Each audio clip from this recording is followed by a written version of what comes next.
Rocket Can. Live from the O'Reilly Auto Parts Studios, here's Kevin Zipak. That is the sound of a Bang energy drink being opened. It's a Friday here on the Sports Map Radio Network. It's Friday all over, in fact. Welcome into the program here. My name is Kevin Zipak, hanging out for a couple of hours here, getting you all ready for first pitch at Minute Maid Park. Unfortunately, we won't be there, but we'll be watching the game, of course. My producer, Jack McCraw, has already told me before the show here that he is very nervous for this evening's game, and I can understand that. No Lance McCullers for the Astros going into the series is a huge loss. How you feel? You sweating, Jack? How you feeling over there? A little bit, but I think that we have the bats to compensate for that. Definitely have the bats. I mean, the Boston lineup has been, swinging it pretty well as of late. In addition to having Nathan Eovaldi and Chris Sale at the top of their rotation, it's going to be a really interesting series. And before the year, I think most people would have probably had Houston in the ALCS, but I don't think many would have had the Red Sox there. So a very interesting matchup with two teams that know each other very well. I mean, Alex Cora, of course, being the manager of the Red Sox. There's a storyline there. A ton to get into there with the baseball. Of course, we had the game last night. Did you stay up and watch the end of the game last night? Unfortunately, I did, and I saw unfortunately? What do you mean, unfortunately? Well, you hate the Dodgers? I don't think there's a single Astros fan that likes the Dodger fan. So, yes, I did stay up all night. I really hated that. Why is that a rivalry? Because y'all beat the Dodgers in 2017. It's the amount of talking that the Dodger fans do because they feel like they were cheated out of this ring and in 2018, and their only credible ring is in 2020 season, where it's half a season. That also, I don't know. See, that's the thing, and we can talk about that as we move on in the program. By the way, Randy Mueller, the former, I shouldn't call him old, he's not old, the former NFL GM will join the program today at 40 past the hour. Bitter Mike Babbo, the beleaguered Giants fan, will join us in the next hour. But we're going to talk plenty about the American League Championship Series and baseball throughout the course of the program. Of course, a ton of football to get into. This is still a Football Friday, and it's going to be a Freddie D Friday in spirit because Fred wanted to be here. He's having some car trouble. Actually, it's not really his car trouble. We'll talk about that, too. A ton to get into here on the program on your Friday. That's Jack McCraw. I'm Kevin Zipak. This is Sports Map Radio. Texting enrolls you into reoccurring automated text messages. Message and data rates may apply. Come on, one more rep. You got this. 10. There it is. Nice work, man. You're a beast. Thanks, man. I feel better than I have in years. And I got to tell you, taking Nugenix makes a huge difference for me. Nugenix? That's the testosterone booster with TV ads with Frank Thomas. The big hurt, right? Oh, yeah. The patented key ingredient is Testofen, which helps boost free testosterone levels and increase lean muscle mass. Well, it's clearly working for you. Hey, are they still giving out complimentary bottles for people to try for themselves? Yeah, Nugenix is a great way to increase lean muscle and feel stronger with more energy and endurance. Man, I need to get a complimentary bottle of Nugenix. No problem. You just got to send them a text. Text MAINE to 321-321 right now for your complimentary bottle of Nugenix, the #1 selling free testosterone booster at GNC. Plus, text now and we'll include a bottle of new Nugenix Thermo, our most powerful fat incinerator ever, to help get you back into shape fast, absolutely free. Text MAIN to 321-321. That's MAINE to 321-321. Learn how thousands of smart homeowners are investing about $1 to avoid expensive home repair bills. John, a former non-customer, said, "My air conditioner broke and I had to spend $1,900 to fix it." Jeff, a customer, wrote, "My air conditioner broke and I got a new one at no out-of-pocket cost." Mary, a former non-customer, wrote, "My heating system stopped running. I had to spend $3,000 to get a new one." Lisa, a customer, wrote, "My heater stopped working. I got it fixed at no out-of-pocket cost." For about $1 a day, you can have all the major appliances and systems in your home guaranteed fixed or replaced with HSC's home warranty coverage. Call now, and the first month is free. If the lines are busy, please call back. 800-814-5615. 800-814-5615. That's 800-814-5615.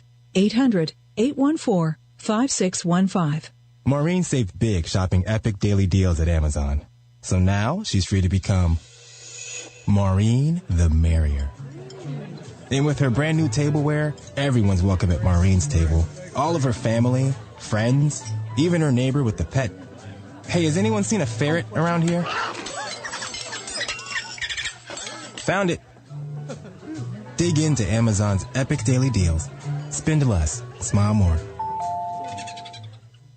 You're going on a trip, but where are you going to stay? How much will it cost? Well, it'll cost less by booking on besthotelrates.com. BestHotelRates.com works with all the top hotels in the country while delivering you great hotel and room choices for the best prices. Why wait? Go to BestHotelRates.com, enter your email address, and start shopping for your next hotel room. BestHotelRates.com, it's in the name. BestHotelRates.com.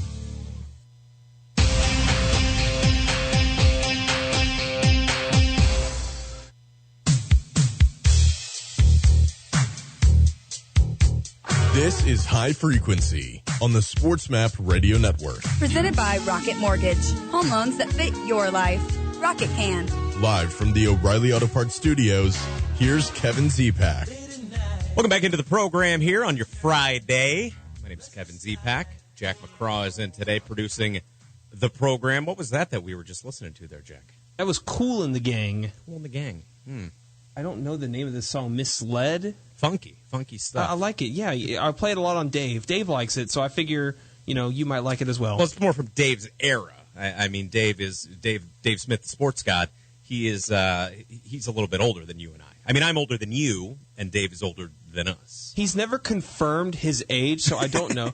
He could be 70 or he could be 40. I mean, there's really no way of knowing. He has given me some Norm Van Brocklin references. I don't even know what that is. He's the Dutchman. He's the NFL quarterback who had the most yards in a single game in the 1950s for the LA Rams. Okay, and he died, apparently. A quick Google search shows that Norm Van Brocklin died in 1983. I was not alive at that point in 1983.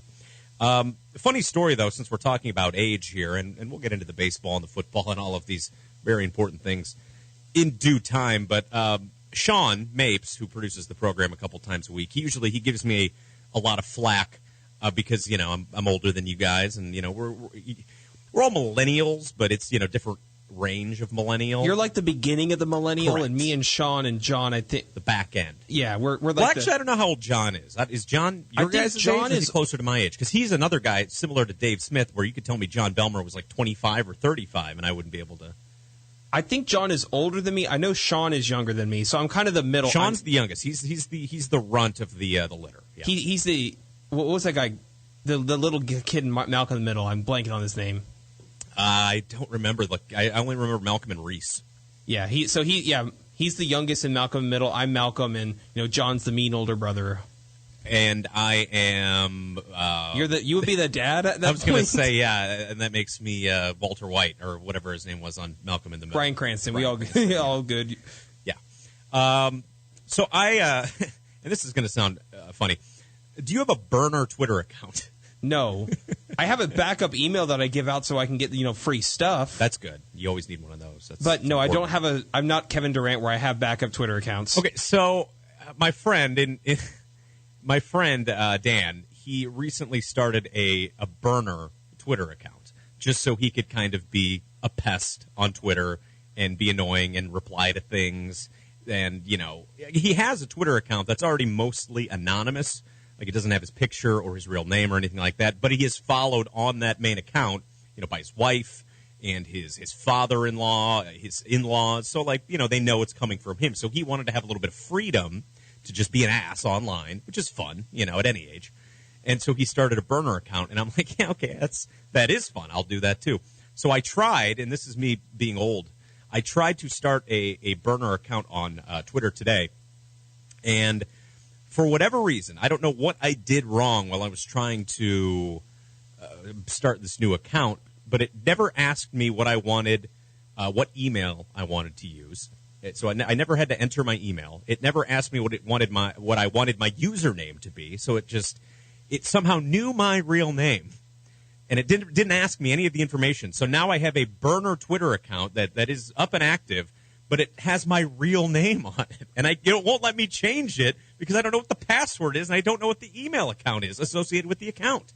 So there's just going to be a Kevin Zipak out there that's not the actual Kevin Zipak for you. it defeats the purpose of having a burner account entirely if it has my real freaking name on there. What's the point? So now I'm emailing with Google support, which is terrible. On a Friday evening, like, they're not going to get back to me till Monday. How am I supposed to troll people and get into stuff online over the weekend with my brand new burner account, my real name on it? Are you going to tag Tony La Russa in a lot of things on the burner account, and as well as yeah, probably be a gadfly with the White Sox and a lot of how about soccer accounts that I follow. How about Matt Nagy? Do you think he's going to be a frequent guest on your burner account? Oh, certainly. I mean, it's Bears-Packers week, of course, and all week long I've been talking about it because I don't know where you stand. It's obviously we do things differently where I come from. In Chicago, and I'm assuming it's the exact same way in Milwaukee and in the state of Wisconsin in general. You could ask Bill Schmidt; he'd probably tell you the same thing. Bears-Packers games, there's 2 a year, obviously. But the whole week is an event. It's like, remember a couple weeks ago when the Patriots were playing the Bucs, and all week long you had this huge build-up, and every single day it's the lead on every show, and you're hearing this and that, and you're sick of it by the end of the week, and you don't want to watch the game by Sunday. Bears-Packers week is a little bit like that. All week long there's all this anticipation, there's all this build-up. So I've kind of been doing that a little bit. Not too much this week, but I've had guests on previewing the Packers, talking Bears, been addressing the game, hearing from Justin Fields, Aaron Rodgers all week long. And now, as the game is approaching, just a couple of days away here, I'm not that excited about the game because I think the Bears are going to get their asses kicked. I think that last week, the win that the Bears had in Las Vegas was, I don't want to call it a fluke victory because the defense did play well. They ran the ball well. You think, Las Vegas might have had some exterior factors going on. Correct. And I think we obviously all know what the situation was and is with John Gruden because at that point, Sunday, he hadn't been fired yet, but we already had the racist email, the first one that came out on that Friday. So, yeah, I'm sure that there was a cloud above the Raiders for that game Sunday. Maybe some players were distracted. Maybe the locker room, a lot of guys in the locker room maybe had already kind of quit on Gruden after that that initial email came out. And also Damian Williams, who had a good game on Sunday, is going to be out for this Sunday. He's on the COVID list now. So I don't think they're going to be able to run the ball as efficiently as they did against Vegas. The Vegas offense, and I'm not a Derek Carr hater by any stretch of the imagination, and Darren Waller's a great player, but it's not the Packers offense. And Derek Carr is certainly no Aaron Rodgers, and God knows Las Vegas doesn't have a player like Devontae Adams either. So it's a step up in class. The game is at Soldier Field. I mean, that's something, I guess, but it's just I have a feeling that things are not going to go well for Justin Fields in his first start against the Packers. And, a couple weeks ago, it was Fields against the Browns. We all know how that went. That was a disaster. He was eaten alive. Then the next week you get the Lions, which is a good a get-right game. The Lions are terrible, and Fields looked great in that one. I just talked about the victory against Vegas this past weekend. I don't know how much stock you can really put into that. So now this is a massive test for the Bears, that defense that I mentioned. And another thing, Khalil Mack hasn't practiced all week long, which is not something you want to see. Akeem Hicks has not practiced all week long. On the offensive side of the ball, Allen Robinson has not practiced all week long. The chips are very much stacked against my Bears. And after like I said, all week long of building the game up and anticipating it and previewing it and breaking it down, I'm thinking that the Bears are going to get blown out by 2 touchdowns at home. That's where I'm at with it right now. So now I don't even want to watch the game. So you're telling me that I should take the Packers plus the points is what you're saying. I haven't seen the line just yet. I think last time I checked it was in like the 7s. Really? You saw it that high? I saw it a couple days ago and it was at 5. I don't know if that has shifted with the Bears injuries. Okay, Packers -6 is what I'm seeing right now. This is from CBSSports.com. I would tell you probably take the Packers there, but I've been so bad with my NFL betting this season.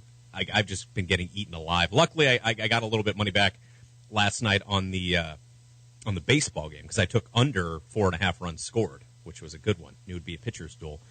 But I lost my NFL bet last night on that terrible, sloppy Buccaneers-Eagles game. I had Brady over 2.5 touchdowns. And I know a lot of people bet on that game that got some bad beats last night because the Eagles they barely covered, right?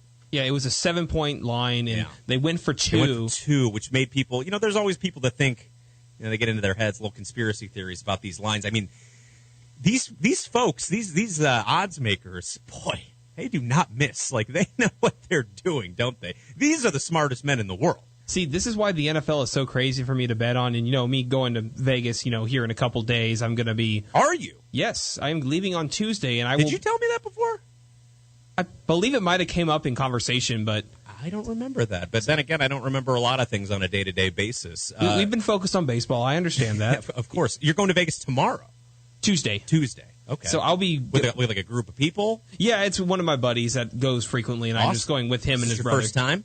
Third time. Third time's the charm. Wonderful. I've only actually been twice. I may be going next month, though. Fingers crossed? Fingers are crossed that I'll be going next month. Assuming that, your days off get approved, which, hit or miss here sometimes. I don't know if I'm supposed to mention this or not, but it would be for work. It would be for this. There you go. Well, let's keep that on the DL, even though I just told America. I just put it out there in the ether. Yes. I'm pretty sure America can keep secrets, Hopefully. I don't think they can. Just don't put it in an email, then someone will discover you. Well, I am not stupid enough to, put those kinds of things in emails. But I am stupid enough to say them on my national radio show. Well, if you need someone to carry your bags, I will very much happy to go with you. I'm a light packer, so I'm just going to have the backpack probably. See, okay, I fly budget airlines. Of course, you have to, yeah. Like, the Spirit, the Frontier. We're taking Spirit here in a few days. Bro, I flew round trip from Houston to Chicago last month on Spirit. Cost me like $75 round trip. And it's like they're all airplanes. Like, what's the difference between flying Spirit and flying like, Delta or United or like, one of the name airlines? Like, it's still a plane. You're still getting from like A to B. It's not like Spirit crashes 40% of the time or anything like that. Like, you're going to get there. Like, I don't understand why people dog on these airlines. It's a plane. It's because you're in an airplane. I think it's because Spirit, not for my experience, I'm not the biggest guy in the world, but I'm definitely not a little guy. The seats are pretty tight. I mean, you're like maybe 100 pounds soaking wet, and so you're a skinny guy. You'll fit on the plane easier than I would. I'm deceptively fat. You hide it well? Yeah, I hide it well. You got 3 shirts on underneath that V-neck right now. I'm wearing Spanx under my clothes at all times. Yeah, but I don't mind just paying because we paid $75 to go to Vegas on Spirit. Fantastic. You can't beat that. So I'm just packing a backpack. I mean, I could get luggage. That's an additional maybe $60, I believe. Yeah, I don't check a bag either. So that's a big money saver. So I'm just really putting all my clothes in the backpack, and you bring a jacket on the plane, and you just wear it. Maybe have a second one. But wait, by jacket, you mean like a suit jacket, like a blazer? Or, I'm not going to the club, so no. What do you do? What does a Jack McCraw do in Vegas? Typically, I go to the sports books. That's my number one thing. Yeah. There's this horse game that I really like. It's like little robot horses, and you can bet on them. I've gotten very good at that. Blackjack. Naturally. Of course. That's why they call me Blackjack McCraw. I would imagine it would be for no other reason. And because you are a Caucasian man. Of course, man. I don't think that's a breaking news to anybody. I surprise everybody. I'm white out there. I couldn't know if you could tell my voice, but I also like slots, but your money goes by too quickly, so I'm not a... Yeah, slots are a tough one. That's one where you never feel like you're going to win. Can you gamble in Illinois, or do you have to go up to Wisconsin to gamble? No, absolutely you can gamble in Illinois. They got the Rivers Casino out there in Des Plaines, which is just outside the city, and then also, being on the Indiana border as well. They've had casinos in Indiana for quite some time. Betting is readily, and casinos are readily available in the Chicagoland area. Texas is just a little bit behind the times. I'd say Texas is a lot behind the times. Where I understand, that's why Louisiana makes so much money. I've seen people just load up on buses, go across the border, gamble, and come back. I've actually done that before I came to work one time. You drove to Louisiana to gamble? And then came to... Well, how long would it take me to drive to the closest casino? About 3-4 hours? Sorry for national audience. If you're in Houston... We're in Houston. If you've ever listened to this show, you know we're in Houston. I talk about it all the time. So you can drive from Houston to the Louisiana border. The closest one's called Delta Downs. Is it right on the border? It's maybe about 10 minutes away from the border. I would say that's basically right on the border. So you cross over, you take a left, and it's a big casino. You can't miss it. It's got horse racing. The only actual horses or the robot horses? They have actual horses. Oh, okay. A track. Yes, they have a track, the Delta Downs. And I see you taking notes right now. Mm-hmm. And the only thing they don't have is table games. So if you like roulette, or if you like craps, they didn't have that there. You got to go a little bit down, but you can find a bunch of casinos because they know that Texans go there to gamble. I mean, that's a smart idea. It's a good business plan. Like I said before, we had the casinos in Illinois proper, like in the Illinois section of the suburbs. Like I said, in northwest Indiana, which is a hop, skip, and a jump away from the. Is that Gary, Chicago. Indiana? Yeah, Gary's not on the border. Actually, Hammond is on the border. I don't know if you've ever heard of Hammond, Indiana, or East Chicago, Indiana. Those are on the border. Gary's a little bit farther east. I went to school in Gary for a couple years. How about that? Look at that. We tie it all together. It's not nice. But I digress. It's not nice, but it's not as bad as the reputation that precedes it. We got to hit a break here. 1-800-224-2004, at SportsMap Radio on Twitter, at KevBo_, and maybe I'll give out the handle for my burner at some point today, too. I'm trying to get this sorted. Jack McCraw's producing the program here today. I'm Kevin Zepak, back in a jiffy.